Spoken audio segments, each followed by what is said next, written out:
The Pentagon has confirmed that Russia launched a new experimental intermediate-range ballistic missile in its attack on Ukraine. Pentagon officials stated that the missile is based on Russia's RS-26 Rubezh intercontinental ballistic missile, marking the first deployment of this new missile in the ongoing conflict. Pentagon spokesperson Sabrina Singh confirmed that the US was notified of the missile launch through nuclear risk reduction channels, though the notification came just before the missile was fired. Despite being experimental, the missile's potential for modification raises concerns, as it could carry both conventional and nuclear warheads. I can confirm that Russia did launch an experimental intermediate-range ballistic missile. This IRBM was based on Russia's RS-26 Rubezh intercontinental ballistic missile model. In terms of notifications to the United States was pre-notified briefly before the launch through nuclear risk reduction channels. Putin confirmed Russia's successful test of a new intermediate-range ballistic missile, Oreshnik, used in a strike on a missile factory in Dnipro, Ukraine. The strike was a direct response to recent Ukrainian attacks on Russian territory using US and British-made missiles. Our missilemen named it Oreshnik. The tests were successful. The launch target was achieved.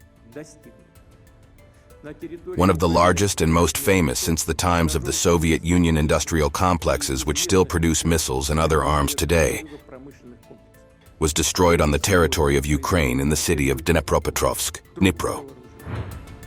The US military sees the missile as a significant development, particularly due to its speed and range. Experts suggest that its deployment could impact NATO's missile defense strategies, with some fearing that Russia's new weaponry could force NATO to rethink its defense and offensive capabilities.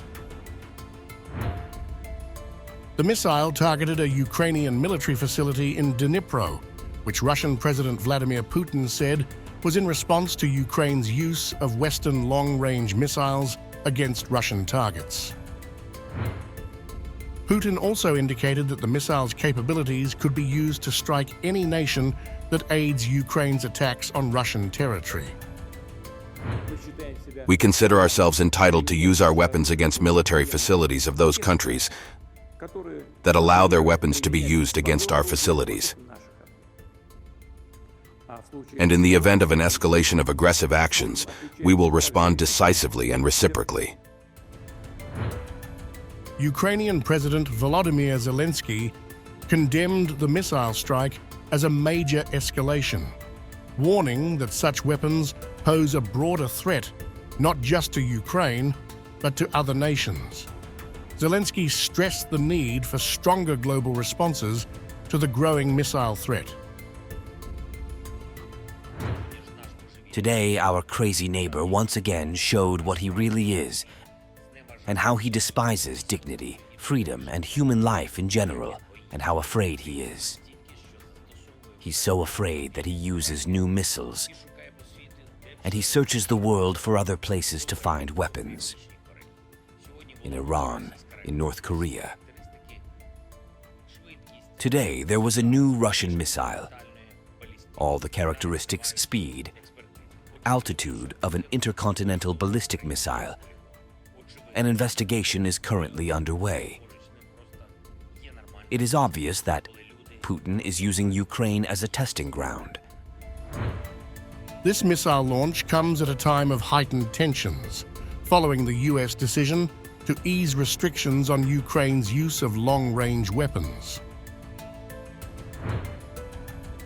The missile strike, along with recent events, reflects the escalating nature of the war and the growing involvement of Western military support to Ukraine.